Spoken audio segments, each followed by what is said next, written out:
আমি আপনাদের এলাকারই সন্তান। এই জুম্মার দাখিল মাদ্রাসা ফাজিল মাদ্রাসা থেকে 2014-তে আমি দাখিল পাশ করি এবং যে মানুষটার মাধ্যমে আমি প্রথম কোরআনের অনুবাদ করা শিখি উনি আমার শ্রদ্ধা ওস্তাদ আমার গোলাম মাওলা হুজুর আমার পাশে বসে আছেন। প্রথম উনি এবং ভাইস প্রিন্সিপাল হুজুর সহ। এবং এই সাকসেস কোচিং এখানে প্রথম আবাসিক ছিলাম 2011 সালে। কাজে আমি দোয়া চাই আপনাদের অনুপ্রেরণা, এখানে অনেক ভাইরা ভালোবেসেছিলেন, তাদের আল্লাহ রাব্বুল আলামিনের রহমত এবং আপনাদের দোয়ায় আজকে এই কোরআনুল কারীম নিয়ে শুধু এই জুম্মাহাট উলিপুর নয়, আল্লাহ রাব্বুল আলামিনের বিভিন্ন জায়গার মধ্যে বিভিন্ন জেলার মধ্যে কোরআনের দাওয়াতগুলো যেন আল্লাহ পৌঁছার তৌফিক দান করে, সবাই আল্লাহুম্মা আমিন।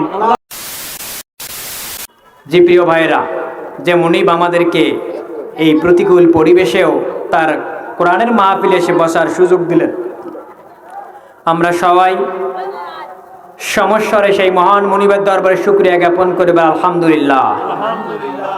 দরুদ পেশ করছি সাইয়্যিদুল মুরসালিন খাতামুন নবীন আহমদ মুস্তাফা মোহাম্মদ রাসূলুল্লাহ সাল্লাল্লাহু আলাইহি সাল্লাম। আজকে আমরা এই কোরআনের মাহফিলে আসতে পেরে খুশি নাকি বেজার? খুশি। কারণ এই কোরআনের মাহফিল আসলে একজন খুশি হন, তিনি কে? আল্লাহ। এই কোরআনের মাহফিলটা এমন একটা মাহফিল যে মাহফিলে আপনি শরীক হলেই রব্বুল আলামিন বলছেন, কোরআনের মাহফিলে যখন কোনো মুমিন বান্দারা আসে আর কোরআন শ্রবণ করার কারণে ওই ব্যক্তিদের ঈমানগুলো বৃদ্ধি পেয়ে যায়।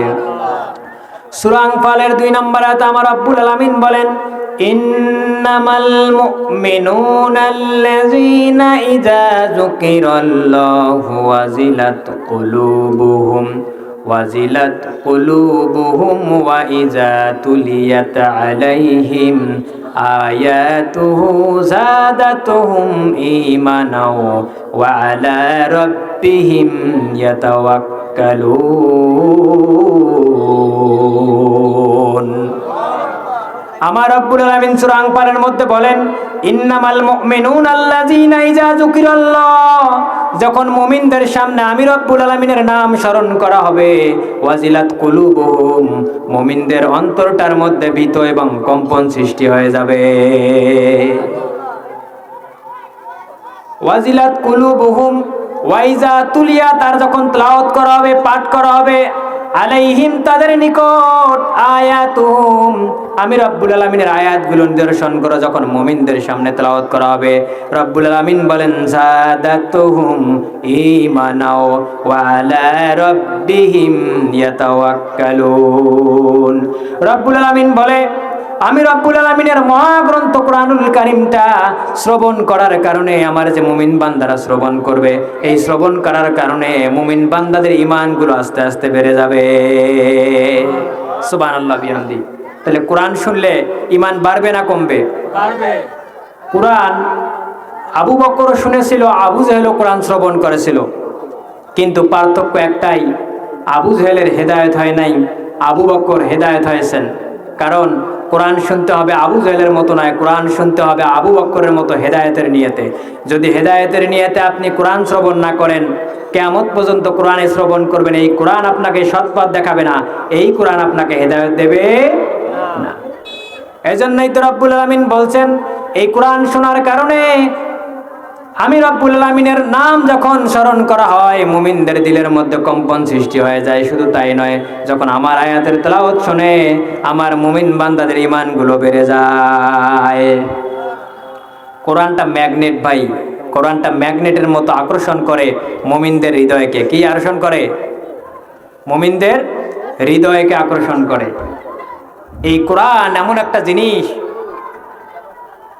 আমি আপনাদের সামনে ছোট্ট একটা ঘটনা বলতেছি। এই ঘটনাটা ইউনাইটেড স্টেট অফ আমেরিকায় ওয়াশিংটন ডিসিতে একটা কোরআনের প্রতিযোগিতা হয়েছিল। সবাই মনোযোগ দিয়ে শ্রবণ করবেন। ইউনাইটেড স্টেট অফ আমেরিকায় একটা কোরআনের প্রতিযোগিতা হয়েছিল। এখানে তাম পৃথিবীর সমগ্র ধর্মগ্রন্থগুলো, কেতাবগুলো সেখানে নিয়ে যাওয়া হয়েছিল। সেখানে হিন্দুদের বেদ, বাইবেল, রামায়ণ, ত্রিপিটক, চীনের একটা প্রাচীন ধর্ম রয়েছে কনফুসিয়াস, দশাতীর, সব ধর্মগ্রন্থগুলো সেখানে নিয়ে যাওয়া হলো।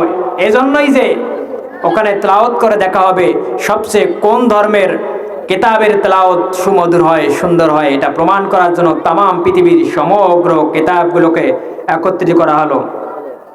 সব কিতাবগুলো যখন একত্রিত হয়ে গেছে, হিন্দুদের বেদ, রামায়ণ, ত্রিপিটক, দশাতীর, কনফুসিয়াস সব যখন একত্রিত করা হলো, এরপর বিচারক মহোদয় বসেছেন। সব ধর্মের শায়েকগুলো, সব ধর্মের শায়েকরা, সব ধর্মের যাজকরা সবাই একত্রিত হয়ে বলছেন।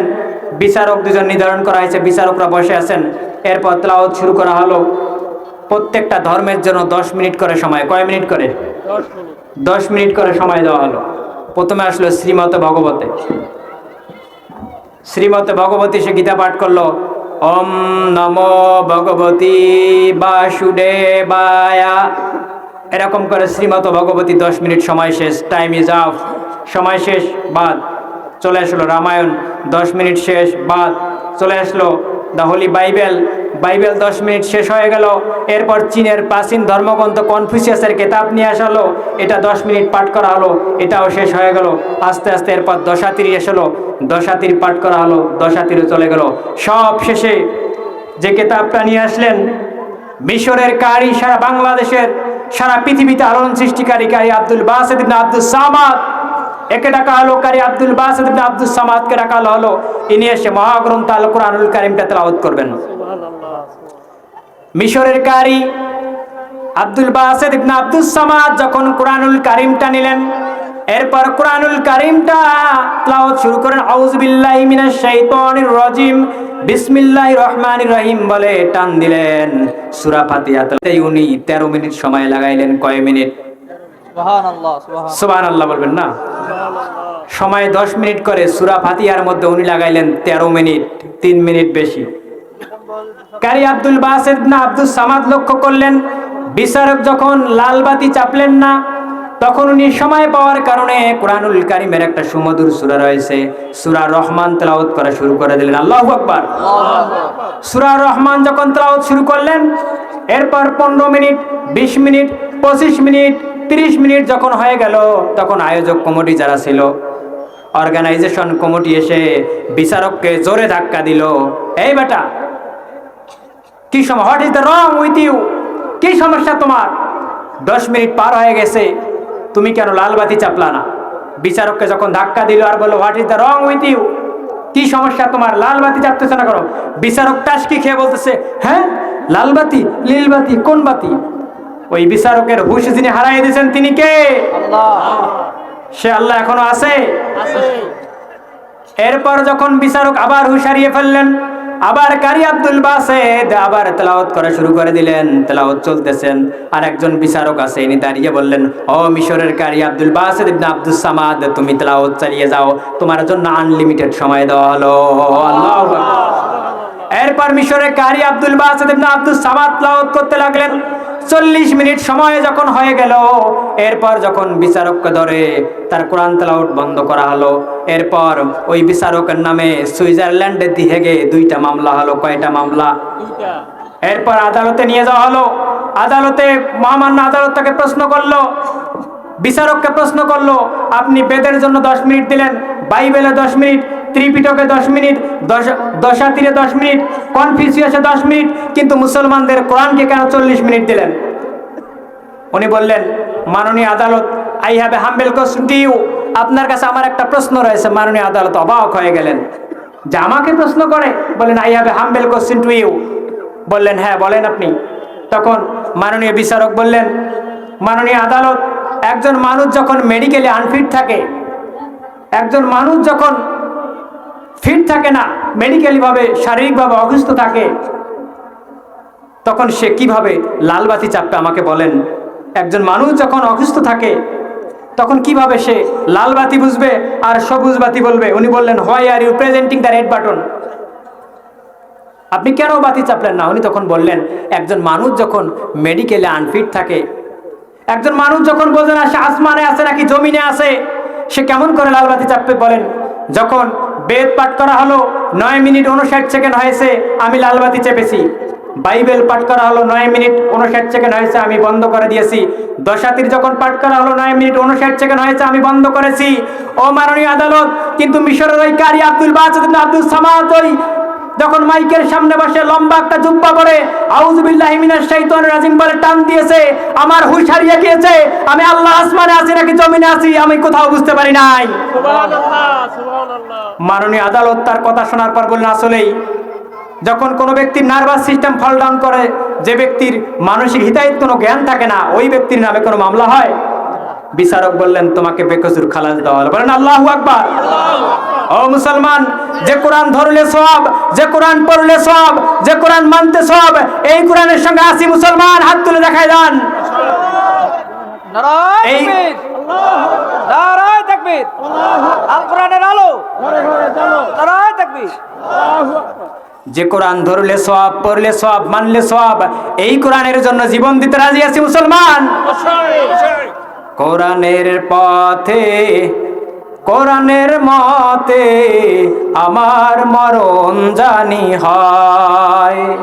কোরআনের পথে, কোরআনের মতে আমার মরণ যেন হয়। আল্লাহু আকবার।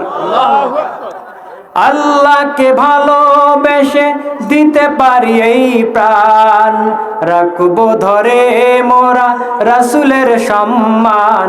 দাও শক্তি দাও প্রভু, সেই শক্তি দাও, আবু বকর ওমর ওসমান আলীর শক্তি দাও। কুফরির বিরুদ্ধে মোরা লড়ব, ইসলামী রাষ্ট্রে দেশে গর্ব। যদি মৃত্যু দাও প্রভু, সেই মৃত্যু দাও, হোসেন বেলাল আমির হামজা আলীর মৃত্যু দাও। জি প্রিয় ভাইরা, কোরআনের সঙ্গে থাকতে রাজি আছেন? জি ইনশাআল্লাহ। আল্লাহ রাব্বুল আলামিন সবাইকে যেন কোরআনের জন্য কবুল করে। আমিন। প্রিয় ভাইরা আমার, শীতের ঘন আসর জমে উঠেছে, চারিদিকে প্রচন্ড শীত। যখন কনকনে শীত পড়তেছে, এই শীতকালে বিশ্বনবী 5টি আমলের কথা বলেছেন। আল্লাহর হাবিব সাল্লাল্লাহু আলাইহি সাল্লাম বলেন, কেউ যদি শীতকালে এই 5টি আমল করতে পারে, ওই ব্যক্তি মারা যাওয়ার সঙ্গে সঙ্গে তার কবরটা যিনি জান্নাতের টুকরা বানিয়ে দিবেন, তিনি কে? আল্লাহর হাবিব সাল্লাল্লাহু আলাইহি সাল্লাম শীতকালে 5টি আমলের কথা বলেছেন। আসুন আমরা এই 5টা আমল জেনে নেই, কোন 5টা আমল করলে মারা যাওয়ার সঙ্গে সঙ্গে আপনার আমার কবরটা জান্নাতের টুকরা বানায় দেবেন। 1 নম্বর আমল হলো, আল্লাহর হাবিব সাল্লাল্লাহু আলাইহি সাল্লাম বলেছেন, যার যার সামর্থ্য মোতাবেক গরিবদের মাঝে শীত বস্ত্র বিতরণ করবেন। আপনি সকালবেলা ফজরের নামাজ পড়ে আপনার এলাকায় বের হবেন, দেখবেন অনেক অতি দরিদ্র পরিবারের কিছু মুরব্বী গ্রাম থাকে, অনেক ছোট্ট বাচ্চা থাকে, ঠান্ডায় কাঁপতেছে, শীতে প্রচন্ড কাঁপতেছে। আমরা মাঝে মাঝে শহরে দেখি, বাস স্ট্যান্ডগুলোতে, রেলের স্টেশনগুলো দেখি, অনেক ছোট্ট ছোট্ট বাচ্চা খালি গায়ে শীতের মধ্যে কাঁপতেছে। আরে ওদেরকে দেখার পর কলিজাটার মধ্যে কম্পন উঠে যায়। বাংলাদেশে অসংখ্য সম্পদশালী মানুষ থাকার পরেও এই শীত বস্ত্রহীন মানুষগুলো কোনো বস্ত্র পায় না। আপনি যদি কোনো বস্ত্রহীন মানুষকে শীতের একটা কম্বল দিয়ে, একটা ব্লেজার দিয়ে, একটা জাম্পার দিয়ে সাহায্য করেন, বিশ্বনবী বলেন ওই ব্যক্তি সাধারণ কোনো মানুষ দিল না, যে শীত বস্ত্র কম্বলটা বিতরণ করলো, এটা একটা বড় ধরনের ইবাদত সে করলো, বিশাল সওয়াব এটার। এরপর 2 নম্বর আমল হলো, গরিবদের মাঝে গরম খাবার বিতরণ করবেন। আল্লাহর হাবিব সাল্লাল্লাহু আলাইহি সাল্লাম বলেছেন, এখন প্রচন্ড শীতের রাতে আমরা যারা ধন সম্পদশালী রয়েছি, আমরা তো খাবারগুলো গরম করার জন্য বিভিন্ন ধরনের জিনিস কিনে থাকি, বিভিন্ন রকম পাত্রের মধ্যে গরম খাবার রেখে খাই। কিন্তু এমনও গরিব মানুষ আছেন, খাবার গরম করার মতো ভাণ্ড বা গরম করার মতো জিনিস তার ঘরের মধ্যে নাই। আপনি যদি আপনার কিছু খাবার গরম করে ওই গরিব দুঃখীরে পৌঁছায় দেন, বিশ্বনবী আমলের কারণে আল্লাহ রাব্বুল আলামিন আপনাকে জান্নাতে দিয়ে দেবে। এরপর 3 নম্বর আমল হলো, শীতের সকালে ঠান্ডা পানি দিয়ে উযু করবেন। কি করবেন? শীতের সকালে ঠান্ডা পানি দিয়ে আপনি উযু করবেন। এটা হলো 3 নম্বর সুন্নত। 4 নম্বর সুন্নত হলো, সকালবেলা আপনি ঠান্ডা পানি দিয়ে উযু করার পর আপনি ফজরের সালাত আদায় করবেন। 5 নম্বর সুন্নত হচ্ছে, যখনই সময় পাবেন জিকির করবেন আল্লাহর। কার জিকির করবেন? আল্লাহ। লা ইলাহা ইল্লাল্লাহ, লা ইলাহা ইল্লাল্লাহ, লা ইলাহা ইল্লাল্লাহ। আল্লাহর প্রিয় বান্দা যারা, আল্লাহর জিকির করবে তারা। লা ইলাহা ইল্লাল্লাহ, লা ইলাহা ইল্লাল্লাহ। প্রিয় ভাইরা, আপনাদের সম্মুখে পবিত্র কালামুল্লাহ শরীফ থেকে কিছু কথা বলবো। ওয়ামা তৌফিক ইল্লা বিল্লাহ। আমরা আলোচনা করব কালামুল্লাহ শরীফের 2 নম্বর সূরা, সূরাতুল বাকারা। কোন সূরা? সূরাতুল বাকারা। এই সূরার মধ্যে আয়াত রয়েছে 286টা।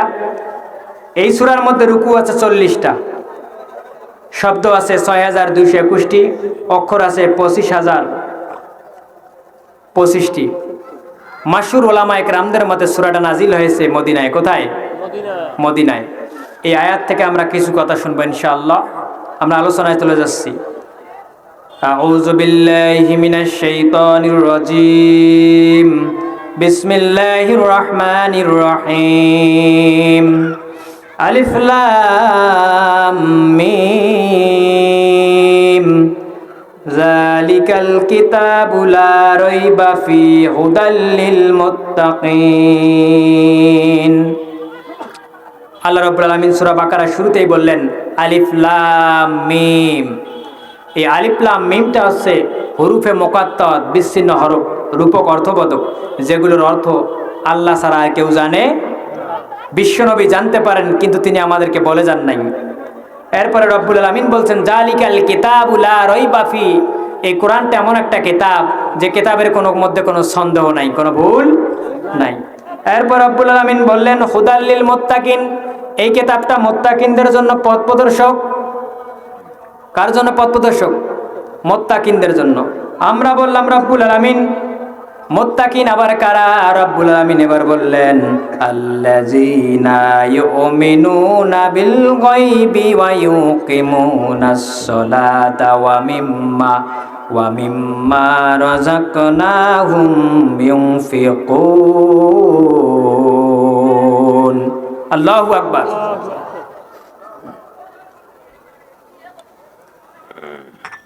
তাহলে এই কিতাবটা কার জন্য পথ প্রদর্শক? মুত্তাকিনদের জন্য। রব্বুল আলামিন বললেন আল্লাযীনা, যারা ইউমিনুনা, বিশ্বাস স্থাপন করে, বিল গায়বি, অদৃশ্যের প্রতি, ওয়া ইউকিমুনাস সালাত।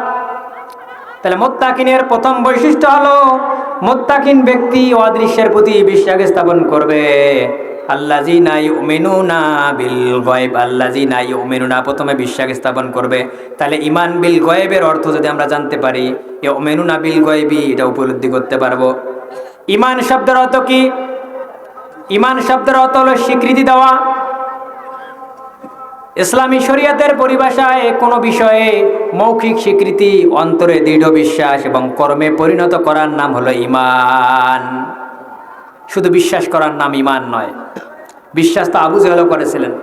আবু জেহেলকে যদি প্রশ্ন করা হতো, আবু জেহেল এই আসমানটা কে সৃষ্টি করেছেন, জমিনটা কি সৃষ্টি করেছেন, আবু জেহেলও বলতো এই আসমান, জমিন, আকাশ, বাতাস সব কিছু আল্লাহ সৃষ্টি করেছিলেন। আবু জেহেল এটা জানতো, কিন্তু মানতো না। আমরা অনেকে বিশ্বাস করি আল্লাহ একজন আছে, কিন্তু মানি না। যদি আমরা আল্লাহ এক মানতাম, অবশ্যই ফজরের যখন আজান হয় আমরা ল্যাপের নিচে শুয়ে থাকতে পারতাম না। কথা বলেন ঠিক কিনা? আমাদের বিশ্বাস থাকতে হবে আল্লাহ একজন আছেন। আর ওই আল্লাহর ডাকে সাড়া দিয়ে 5 ওয়াক্ত নামাজ মসজিদে যাওয়ার দরকার আছে কি নাই? 5 ওয়াক্ত নামাজ আল্লাহর ডাকে সাড়া দিয়ে আমাদেরকে মসজিদে যাইতে হবে। সূরা মুলকের 12 নম্বর আয়াতে রব্বুল আলামিন বলছেন ইন্নাল্লাযীনা ইয়াখশাউনা রাব্বাহুম বিল গায়বি লাহুম মাগফিরাতুন ওয়া আজরুন কাবীর। রব্বুল আলামিন বলেন ইন্নাল্লাযীনা, নিশ্চয় যারা, ইয়াখশাউনা ভয় করবে, রব্বাহুম তাদের রবকে, বিল গায়বি তার দৃষ্টির অন্তরালে, তার মালিককে দেখা যায় না, এরপরও যে ব্যক্তি তার মালিককে ভয় করবে, রব্বুল আলামিন বলে আমি আল্লাহকে ভয় করার কারণে লাহুম মাগফিরাতুন, আমি রব্বুল আলামিন তাকে ক্ষমা করে দেব, ওয়া আজরুম কাবীর, এবং তাকে মহান বড় ধরনের পুরস্কার আমি রব্বুল আলামিন দিয়ে দেব। সুবহানাল্লাহ। সুবহানাল্লাহ বিহামদি। সম্মানিত হাজিরিন, এই জন্য আল্লাহর প্রতি ঈমান আনার দরকার আছে কি নাই? আছে। তাহলে এই বিল গায়বি, অদৃশ্যের প্রতি বিশ্বাস মানে আল্লাহকে দেখা যায় না বিশ্বাস করতে হবে, ফেরেশতা মণ্ডলীকে দেখা যায় না বিশ্বাস করতে হবে, মৃত্যুর পর আপনাকে আমাকে পুনরুত্থান করবে এটা বিশ্বাস করতে হবে। প্রিয় ভাইয়েরা আমার, মৃত্যুর পর পুনরুত্থান হবে, আমাদেরকে আবার তুলানো হবে, এটা বিশ্বাস করতে হবে। অনেকে তো মনে করেন আমরা মারা যাব, কেমন করে আবার রব্বুল আলামিন আমাদেরকে উত্তোলন করবেন। রব্বুল আলামিন সূরা বাকারার 28 নম্বর আয়াতে বললেন, কাইফা তাকফুরুনা বিল্লাহি ওয়া কুনতুম আমওয়াতান ফাহইয়াকুম সুম্মা ইউমীতুকুম সুম্মা ইউহয়ীকুম সুম্মা ইলাইহি তুরজাউন। রব্বুল আলামিন বলেন, কাইফা তাকফুরুনা বিল্লাহ, কেমন করে তোমরা আমি আল্লাহকে অস্বীকার করো, ওয়া কুনতুম আমওয়াতান, তোমরা তো ছিল মৃত, ফাহইয়াকুম, অতবার আমি আল্লাহ তোমাদের মাঝে প্রাণের সঞ্চার করে তোমাদেরকে জীবিত করলাম। এরপর রব্বুল আলামিন বলেন, সুম্মা ইউমীতুকুম, এবার আবার তোমরা মৃত্যুবরণ করবে, সুম্মা ইউহয়ীকুম, আবার তোমাদেরকে আমি আল্লাহ জীবিত করব, সুম্মা ইলাইহি তুরজাউন, আবার তোমাদেরকে আল্লাহর দিকে ফিরে আসতে হবে। তা আল্লাহর কাছে ফিরে যাব আমরা। রব্বুল আলামিন সূরা কিয়ামার মধ্যে বলেন, সূরা কিয়ামার 3 নম্বর আয়াতে বলেন, আয়াহসাবুল ইনসানু আল্লান নাজমা ইজামা। রব্বুল আলামিন সূরা কিয়ামার মধ্যে বলেন, মানুষ কি মনে করে আমি রব্বুল আলামিন কেমন করে মৃত্যুর পর তাদেরকে তার অস্থিগুলোকে হাড়গুলোকে পুনরায় একত্রিত করতে পারবো না। রব্বুল আলামিন বলে, আমার বান্দারা হয়তো মনে করে আমরা মারা যাব, আমাদেরকে কবরের মধ্যে রাখবে, আমাদের মাংসগুলো হাড়গুলো সব তো মাটি খেয়ে ফেলবে, আল্লাহ মনে হয় আমাদেরকে আর পুনরায় জীবিত করতে পারবে না। আল্লাহ রব্বুল আলামিন সূরা কিয়ামার মধ্যে বললেন, ও পৃথিবীর মানুষেরা, তোমরা এটা মনে করো না আমি তোমাদের হাড়গুলোকে অস্থিগুলোকে একত্রিত করতে পারবো না। এরপর সূরা কিয়ামার 4 নম্বর আয়াতে রব্বুল আলামিন বলেন, বালা কাদিরিনা আলা আন নুসাউইয়া বানানা। রব্বুল আলামিন বললেন, ও পৃথিবীর মানুষেরা শোনো শোনো, মৃত্যুর পর আমি রব্বুল আলামিন তোমাদের হাড়গুলো অস্থিগুলো তো একত্রিত করবই, তোমরা যখন মারা যাবা তোমাদের মাংসগুলো হাড়গুলো মাটি খেয়ে ফেলবে, এরপরও কিয়ামতের ময়দানে যখন তোমরা উঠবা আমি রব্বুল আলামিন তোমাদের বডি স্ট্রাকচার তো তৈরি করবই, তোমাদের আঙ্গুলের যে অগ্রভাগ রয়েছে ফিঙ্গারপ্রিন্ট রয়েছে, এই ফিঙ্গারপ্রিন্ট পৃথিবীর জমিনে থাকতে যেমন ছিল, মারা যাওয়ার পর যখন তোমাদের আবার তোলা হবে ওই সময়ও তোমাদের ফিঙ্গারপ্রিন্টটা ওই রকম থাকবে। আল্লাহু আকবার। আজকে পৃথিবীতে ফিঙ্গারপ্রিন্ট আবিষ্কার করলে 1880 সালে, কিন্তু আল্লাহ রাব্বুল আলামিন আজ থেকে 1500 বছর আগে সূরা কিয়ামার মধ্যে এই ফিঙ্গারপ্রিন্টের তথ্য দিলেন, সুবহানাল্লাহ। যে ফিঙ্গারপ্রিন্টের মাধ্যমে মোবাইলের লক খোলে, ঘরের তালা খোলে, ইমিগ্রেশন পাসপোর্টে লাগে। এই ফিঙ্গারপ্রিন্ট বিজ্ঞানীরা গবেষণা করে পেয়েছেন কোরআন থেকে। কোত্থেকে পেয়েছেন? কোরআন থেকে। আর মুসলমানরা কোরআন পড়ে না, মুসলমান কোরআন বোঝে না, কোরআনের আন্দোলন করে না, যার কারণে মুসলমান শুধু বাংলাদেশ নয়, কাশ্মীর, ফিলিস্তিন, ইরাক, ইরানের মধ্যে শুরু মাইর খায়। বলেন কথা বলেন ঠিক কিনা? এজন্য কোরআন নিয়ে গবেষণা করতে হবে, কোরআন নিয়ে আপনার থিসিস করতে হবে। প্রিয় ভাইরা আমার, এই ফিঙ্গারপ্রিন্ট আবিষ্কার করলেন, এই ফিঙ্গারপ্রিন্ট প্রথম আবিষ্কার করেছেন একজন বাঙালি বিজ্ঞানী, নাম ছিল খান বাহাদুর আজিজুল হক। এনার বাড়ি হচ্ছে কুমিল্লার মধ্যে। কোথায় বাড়ি? কুমিল্লা। কুমিল্লা জেলার কসবার পাইগ্রামে। এই খান বাহাদুর আজিজুল হক তৎকালীন বেঙ্গল পুলিশে জব করতেন। তো বেঙ্গল পুলিশের আইজি ছিলেন এডওয়ার্ড হেনরি। এই এডওয়ার্ড রিচার্ড হেনরি ছিলেন বেঙ্গল পুলিশের আইজিপি। ইনি ক্রাইম ইনভেস্টিগেশনের কাজে আসামি ধরার জন্য, ফিঙ্গারপ্রিন্ট নিয়ে গবেষণা করার জন্য দুইজনকে নিয়োগ করলেন। একজন আমাদের বাংলাদেশের খান বাহাদুর আজিজুল হক, আর একজন হচ্ছেন হেমচন্দ্র বোস। দুইজন প্রায় 7000 ফিঙ্গারপ্রিন্টের সংগ্রহ করে তুলে একটা গাণিতিক সূত্র দাঁড় করালেন, যার মাধ্যমে ফিঙ্গারপ্রিন্ট যাচাইয়ের মাধ্যমে আলাদাভাবে প্রত্যেকটা মানুষকে শনাক্ত করা যায়।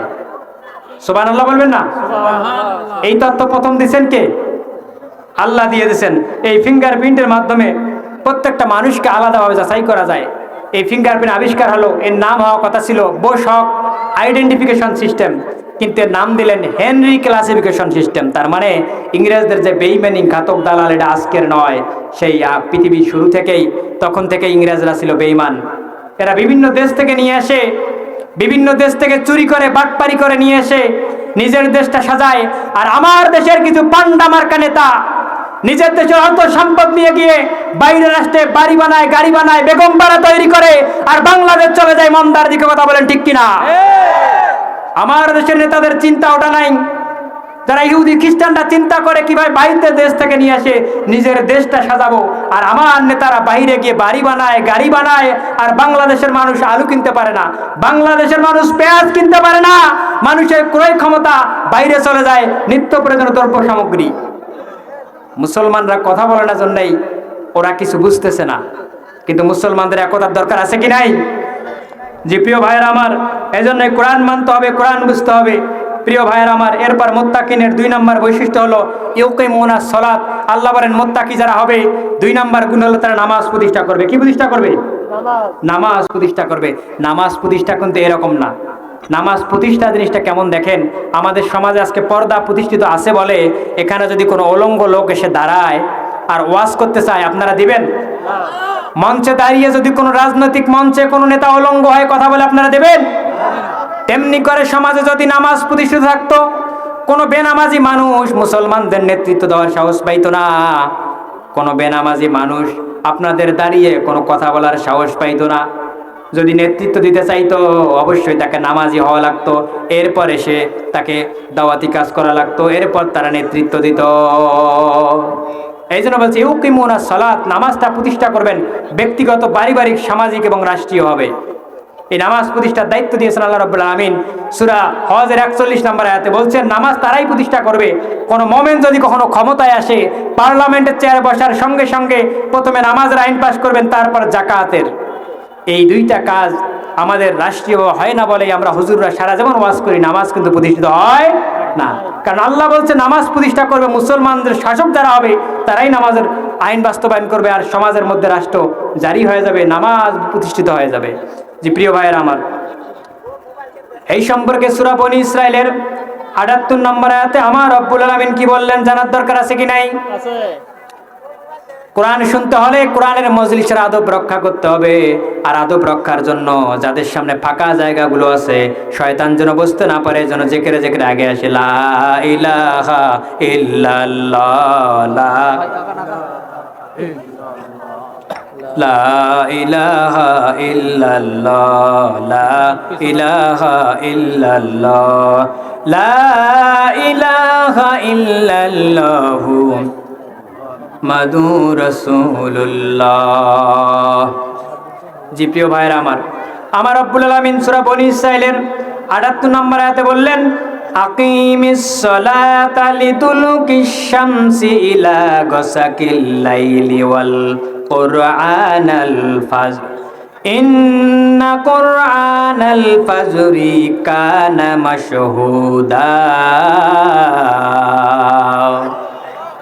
আমার রব্বুল আলামিন বললেন সূরা বনী ইসরাইলে বললেন আকিমিস সালাত, তোমরা নামাজ প্রতিষ্ঠা করো লিদুলুকিশ শামসি, সূর্য যখন হেলে পড়ে। দুলুকা শব্দের অর্থ হেলে পড়া, ঝুঁকে পড়া। দুপুরের পর সূর্য যখন পশ্চিম দিকে হেলে পড়ে, ইমাম আবু হানিফা বলেন যখন জোহরের নামাজের আউয়ালের ওয়াক্ত শুরু হয় তখন থেকে শুরু করে ইলা গোসাকিল লাইল। গোসাকা শব্দের অর্থ হলো পরিপূর্ণ হয়ে যাওয়া। আল্লাহ বলেন যখন রাতের অন্ধকারে পরিপূর্ণ হয়ে যায়, তোমরা সূর্য হেলে পড়া থেকে শুরু করে রাতের অন্ধকারে পরিপূর্ণ হওয়া পর্যন্ত নামাজ কায়েম করো। অধিকাংশ তাফসীরকারকদের মতে এই আয়াতটিতে রব্বুল আলামিন 5 ওয়াক্ত নামাজের পূর্ণাঙ্গ নির্দেশ দিয়েছেন। এই যে লিদুলুকিশ শামসি থেকে ইলা গাসাকিল লাইল, এখানে 4 ওয়াক্ত নামাজের কথা বলা হয়েছে। যোহর, আসর, মাগরিব এবং ইশার কথা বলছেন।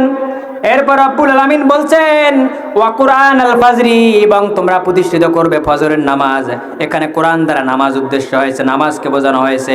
ওয়া কুরআনাল ফাজর, তোমরা ফজরের নামাজটা প্রতিষ্ঠিত করবে। কেন ফজরের নামাজ প্রতিষ্ঠিত করব আমরা? কেন এত ঠান্ডার বেলায় শীতের সময় উযু করে ফজরের নামাজ পড়বো? আসুন আমরা জেনে নেই। রব্বুল আলামিন বললেন ইন্না কুরআনাল ফাজরি কানা মাশহুদা।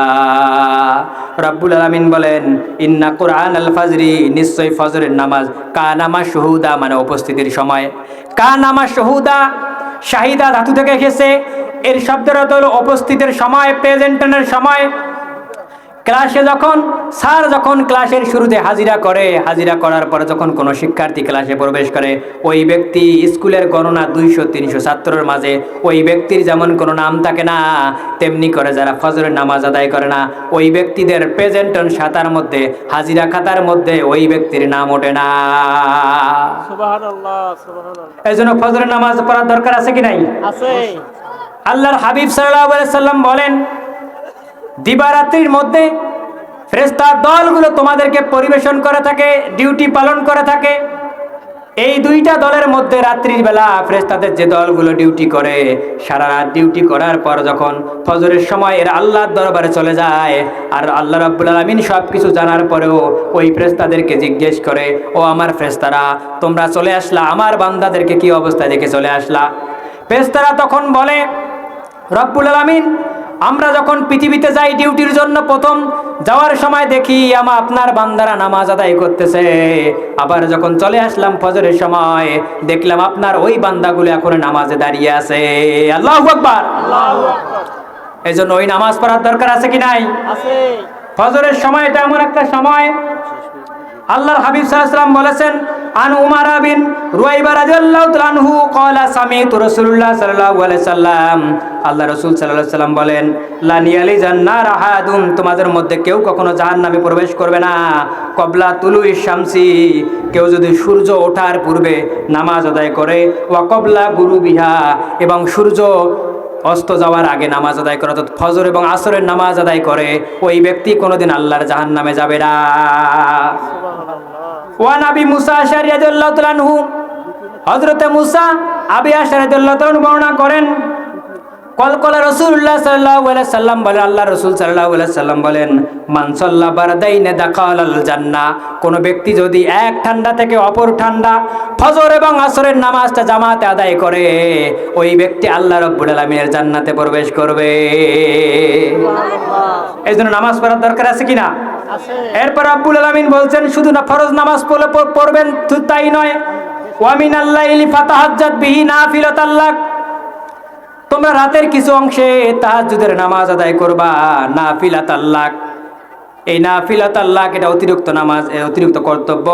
আসা আইয়া বাসাক রাব্বুকা মাকামাম মাহমুদা, ও নবী তুমি যদি আমার এই তাহাজ্জুদের নামাজ আদায় করতে পারো, ফরজ নামাজের পর যদি নফল নামাজ তাহাজ্জুদের সালাত আদায় করতে পারো, আমি রব্বুল আলামিন তোমাকে এমন একটা জায়গার মধ্যে প্রতিষ্ঠিত করাবো যেখানে প্রবেশ করার পর দুনিয়ার সমস্ত শ্রেষ্ঠ মাখলুক তোমার প্রশংসা করবে, এমনকি আমি রব্বুল আলামিনও তোমার প্রশংসা করব। এটা দ্বারা বুঝাইলেন, ও হাবিব তোমার উম্মতরাও যদি ফরজ নামাজের পরেই এই তাহাজ্জুদের নামাজ আদায় করে, আমি রব্বুল আলামিন তারও গুনাহ খাতাগুলো মাফ করে দিয়ে ওই সুমহান স্থানে মর্যাদাপূর্ণ একটা জায়গায় তাদেরকে প্রবেশ করাবো। হাদিসে এসেছে আল্লাহর হাবিব সাল্লাল্লাহু আলাইহি ওয়াসাল্লাম কিয়ামতের ময়দানে কঠিন মুসিবতের সময় উম্মতরা যখন ইয়া নাফসি করবে, আল্লাহর হাবিব তখন মাকাম মাহমুদে প্রবেশ করবেন আর তার অসহায় উম্মতদের জন্য শান্তির আভা নিয়ে আসবেন। বলেন না সুবহানাল্লাহ বিহামদিহি। তাহাজ্জুদের জায়নামাজে শামিল করে নিও প্রভু, একামতে দিনের কাজে কবুল করে নিও।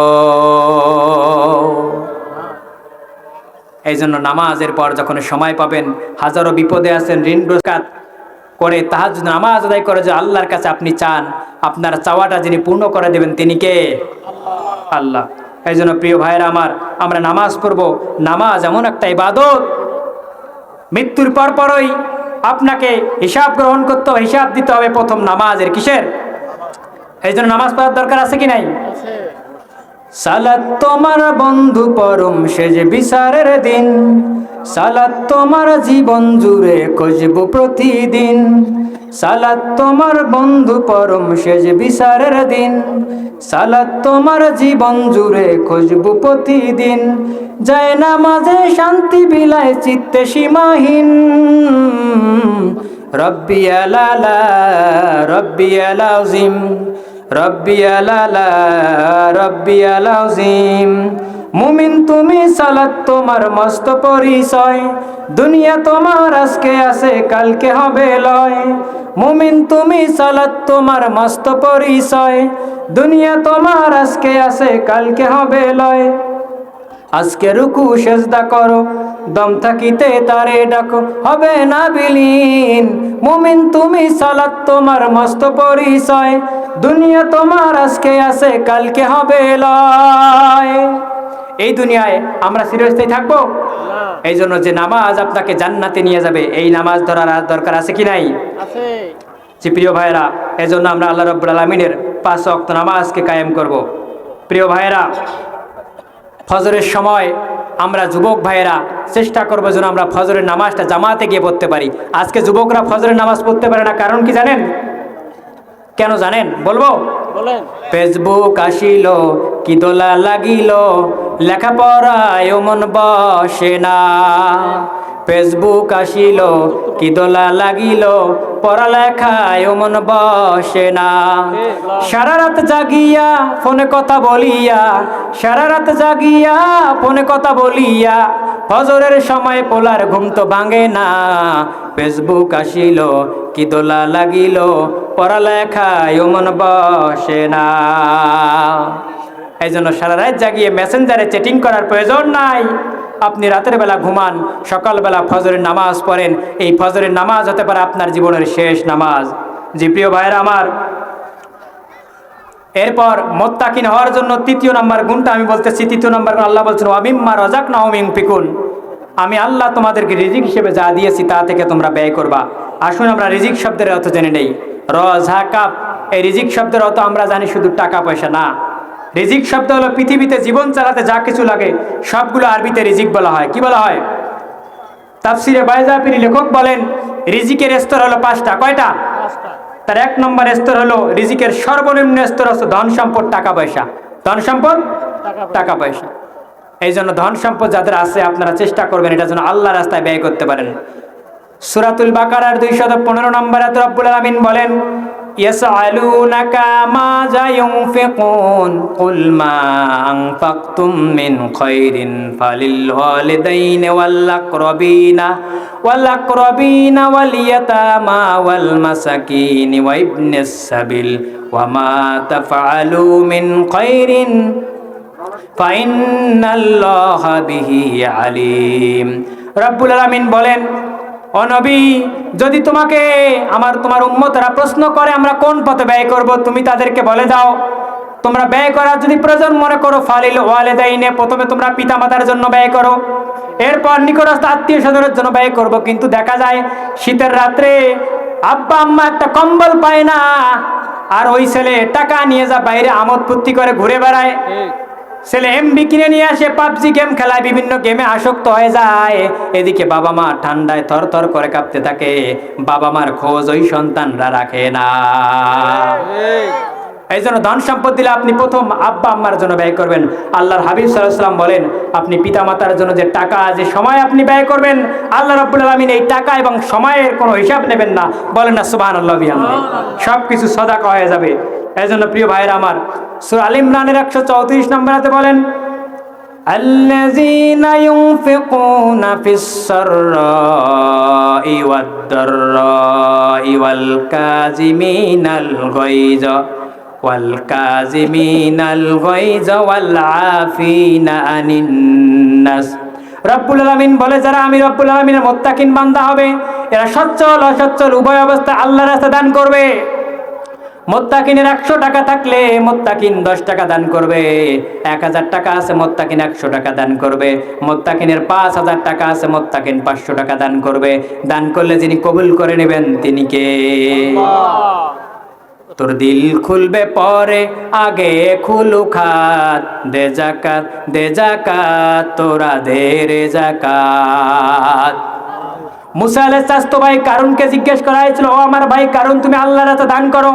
কারুন বলে, আমি আমার ধন সম্পদ, আমার ইন্টেলেক্ট, বুদ্ধি আর মেধা দিয়ে কামিয়েছি, আমি কেন তোমার আল্লাহর রাস্তায় দান করব? কারণ অহংকার করলো, দান করলো না। এবার মুসা আলাইহিস সালাম বললেন আল্লাহর আযাবের অপেক্ষা করো। আল্লাহর যখন আযাব আসতে লাগলো, এমন অবস্থা হয়ে গেল, কারণ ডাবতে ডাবতে শেষ পর্যন্ত কোমর পর্যন্ত ডেবে গেল। বলছে সমস্যা নাই, উঠে যাব। এরপর যখন গলা পর্যন্ত ডেবে গেল, বললো সমস্যা নাই, উঠে যাব। যখন গলা থেকে একটু উপরে গেল, তখন বললেন ও মুসা, আমার সব ধন সম্পদ তোমার আর তোমার আল্লাহর। আল্লাহ বললেন টাইম ইজ আপ, তোমার সময় শেষ। কারণ দুইটা সময় তওবা কবুল হয় না। একটা হলো বাদাল গরগরা, দ্বিতীয়টা হলো বাদার তুলি শামসি বিন মাগরিবিয়া।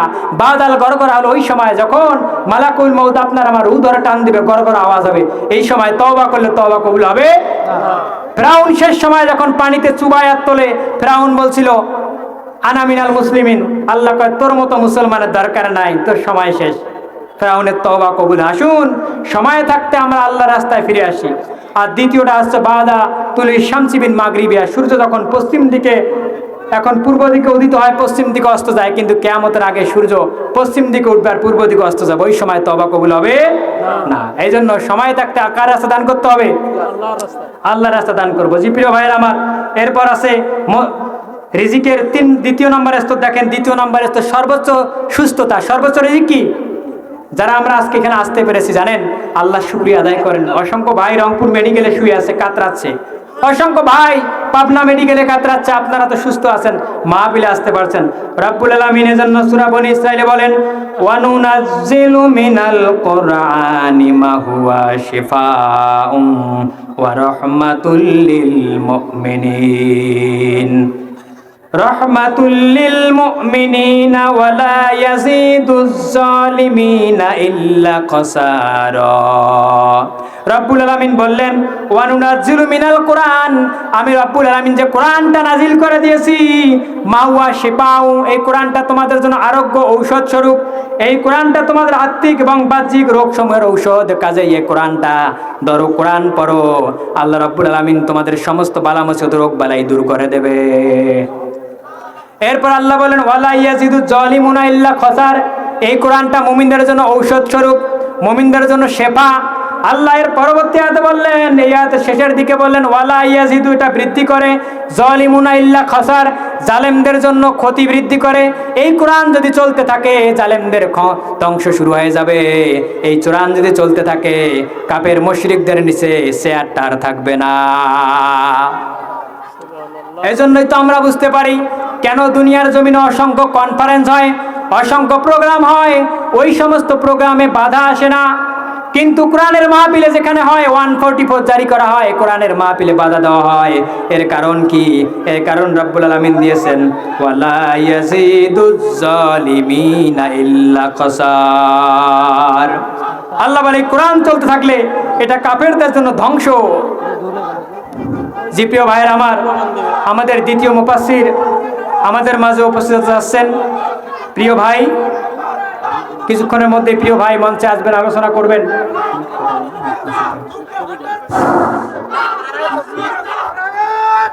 একটু সবাই মিলে তাকবীর দেই, শরীরটা গরম হোক, ইমানটা মজবুত হোক। নারায়ণ তাকবীর। দ্বিতীয় বক্তার আগমন, শুভেচ্ছায় স্বাগত।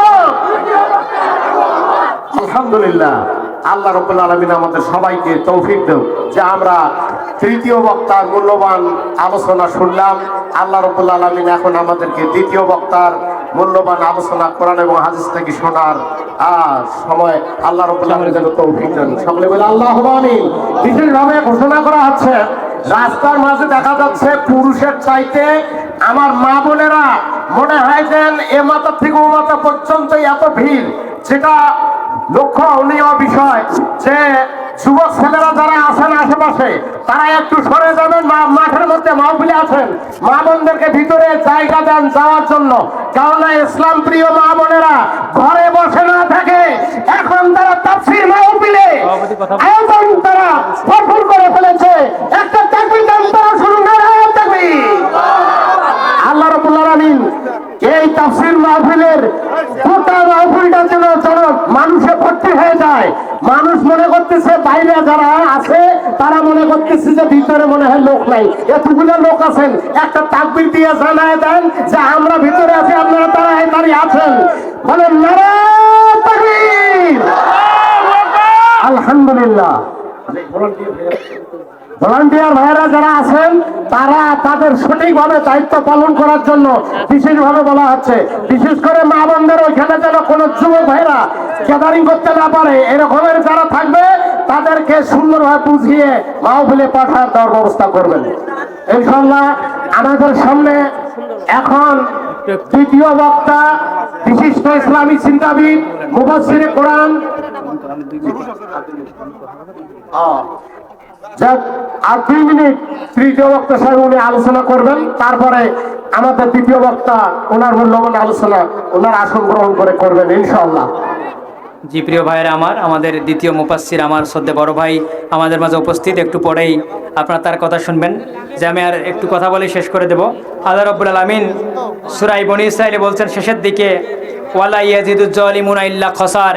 এই কোরআনটা মুমিনদের জন্য হলো শেফা, ঔষধ স্বরূপ, আর কাফেরদের জন্য এই কোরআনটা হলো ক্ষতি এবং ধ্বংসের কারণ। এজন্যই এই কোরআন যদি চলতে থাকে, কাফের মুশরিক বেঈমানদের নিচে আর চেয়ার থাকবে। এই জন্য রব্বুল আলামিন সূরা হামিম সিজদার 26 নম্বর আয়াতে বলেন, ওয়াকালাল্লাযীনা কাফারু লাতাসমাউ লিহাযাল কুরআনি ওয়ালগাউফি লাআল্লাকুম তাগলিবুন। রব্বুল আলামিন বলেন, কাফের গোষ্ঠীরা চেষ্টা করে যেখানে কোরআনের আলোচনা হয়, যেখানে কোরআনের জলসা হয়, কোরআনের তাফসীর হয়, তোমরা ওইখানে বিশৃঙ্খলা সৃষ্টি করো, হট্টগোল সৃষ্টি করে দাও, এক পর্যায়ে কোরআনের মাহফিলগুলোকে বন্ধ করে দাও। কাজেই পৃথিবীতে যারাই কোরআনের মাহফিল বন্ধ করবে, বাধা দিবে, বুঝতে হবে এরা নব্য আবু জেহেল উতবা সাহাবা। কথা বলেন ঠিক কিনা? শুনে রাখেন ভাইরা আমার, আপনাকে আমাকে অবশ্যই একদিন মরতে হবে, হবে কি হবে না? সেই দিন আপনি যে হাত দিয়ে কোরআনের মাহফিল বন্ধ করবেন, এই হাতগুলো সাক্ষ্য দেবে। সূরা ইয়াসিনের 65 নম্বর আয়াতে আল্লাহ বলেন, আল ইয়াউমা নাকতিমু আলা আফওয়াহিহিম ওয়া তুকাল্লিমুনা আইদিহিম ওয়া তাশহাদু আরজুলাকুম বিমা কানু ইয়াকসিবুন। রব্বুল আলামিন বলেন, সেই দিন মানুষের মুখের মধ্যে মোহর মেরে দেওয়া হবে। ওয়া তুকাল্লিমুনা আইদিহিম, ওই দিন হাতগুলো মানুষের সাক্ষ্য দিবে। আল্লাহ এই হাত দ্বারা নিরপরাধ একটা অসহায় মানুষকে, একটা নিরপরাধ মানুষকে, মুফতি আমির হামজাকে 925 দিন কারারুদ্ধ করে রেখেছিলেন। শুধু তাই নয়, এই হাত সাক্ষ্য দেবে রব্বুল আলামিন, যে লোকটা বাংলাদেশ শুধু নয়, তাম পৃথিবীর জমিনে 52-53টা দেশে কোরআনের মাহফিল করেছিলেন, তাফসীর মাহফিল করেছিলেন, ওই কোরআনের পাখিটা 13 বছর কারারুদ্ধ করে মেরে ফেলা হয়েছে। সব সাক্ষ্য দেবে সময়ের অপেক্ষা। আল্লাহ বলেন, শুধু তাই নয়, ওয়া সাদু আরজুলাকুম, তোমাদের পাগুলো তোমাদের কৃতকর্মের সাক্ষী দেবে। এই জন্য প্রিয় ভাইরা আমার, আমরা হয়তো আমাদের মাঝ থেকে ওই পাখিকে আর ফিরে যাব না, কিন্তু একজন পাখি চলে গেছেন, হাজারো পাখি চলে যাচ্ছেন। আমির হামজা ভাই ভিতরে ছিলেন, বাইরে চলে যাচ্ছেন। আমার বড় ভাই, প্রিয় বড় ভাই, আজকে এই মাহফিলের প্রধান যিনি বক্তা রয়েছেন আলমগীর হোসেন বিপ্লবী ভাই, একদম আমির হামজা ভাইয়ের মতো কণ্ঠ। কাজেই আল্লাহ বলছেন, ইউরিদুনা আইয়ুতফিউ নূরাল্লাহ, আমার এই কোরআনের আলো যারা নিভিয়ে দিতে চায়, এই নিভিয়াতে তোমরা কখনো কোনোদিন পারবা না। আল্লাহ রাব্বুল আলামিন বলছেন, আইয়ুতিম্মা নূরাহু আলাউ কারিহাল মুশরিকুন, আমি আল্লাহ আমার নূরকে, কোরআনের আলোকে তাম পৃথিবীর জমিনে প্রজ্বলিত করব। আজকে মার্কিন গবেষণা প্রতিষ্ঠান পিউ রিসার্চ সেন্টার গবেষণা করে দেখেছেন, এই যে মুসলমানদের কোরআন নিয়ে গবেষণা করে দেখছেন, যে এই কোরআন আজকে নয়, 2070 সালের মধ্যে তাম পৃথিবীর জমিনের সমস্ত ধর্ম, দল, মত নির্বিশেষে সব ধর্মের লোকের উপর মুসলমানদের সংখ্যা বেশি হবে, মুসলমানরা তাম পৃথিবী লিড দিবে। কথা বলেন ঠিক কিনা? কাজেই হাজারো বাধা বিপত্তি আসলেও আমরা কিন্তু এই মঞ্চ থেকে সরে দাঁড়াবো না। যতই বাধা বিপত্তি আসুক, আমরা এই পথেই থাকবো। এই জন্য বলি, আসুক না যত বাধা, যত ঝড় সাইক্লোন, কোরআনের পথে মোরা চলবই। এ জীবন বাজি রেখে দিনের পথে মোরা ইসলামের পতাকা উড়াবই। আসুক না যত বাধা, যত ঝড় সাইক্লোন, রাসূলের পথে মোরা চলবই। এ জীবন বাজি রেখে দিনের নিশান মোরা বাংলার আকাশে উড়াবই। মোরা কামানের মুখোমুখি দাঁড়িয়ে, মোরা কামানের মুখোমুখি দাঁড়িয়ে আল্লাহু আকবার বলবই। আসুক না যত বাধা, যত ঝড় সাইক্লোন, রাসূলের পথে মোরা চলবই। এ জীবন বাজি রেখে দিনের নিশান মোরা বাংলার আকাশে উড়াবই। প্রিয় ভাইয়ের আমার, আমি শেষ করছি। আমি আপনাদের এলাকায় সন্তান, এই জুম্মার দাখিল মাদ্রাসা, ফাজিল মাদ্রাসা থেকে 2014-তে আমি দাখিল পাশ করি, এবং যে মানুষটার মাধ্যমে আমি প্রথম কোরআনের অনুবাদ করা শিখি, উনি আমার শ্রদ্ধা ওস্তাদ আমার গোলাম মাওলা হুজুর আমার পাশে বসে আছেন। প্রথম উনি এবং ভাইস প্রিন্সিপাল হুজুর সহ, এবং এই সাকসেস কোচিং এখানে প্রথম আবাসিক ছিলাম 2011 সালে। কাজে আমি দোয়া চাই, আপনাদের অনুপ্রেরণা এখানে অনেক ভাইরা ভালোবেসেছিলেন, তাদের আল্লাহ রাব্বুল আলামিনের রহমত এবং আপনাদের দোয়ায় আজকে এই কোরআনুল কারিম নিয়ে শুধু এই জুম্মাহাট উলিপুর নয়, আল্লাহ রাব্বুল আলামিনের বিভিন্ন জায়গার মধ্যে বিভিন্ন জেলার মধ্যে কোরআনের দাওয়াতগুলো যেন আল্লাহ পৌঁছার তৌফিক দান করে, সবাই আল্লাহুম্মা আমিন। আল্লাহ যেন দিনের জন্য আমাকে কবুল করে। একটু পর প্রিয় ভাই আলোচনা করবেন, আল্লাহ রাব্বুল আলামিন আমার প্রিয় আজাদি ভাইকেও যেন কবুল করে, আল্লাহুম্মা আমিন। ওয়া আলহামদুলিল্লাহ রাব্বিল আলামিন। আসসালামু আলাইকুম ওয়া রাহমাতুল্লাহ।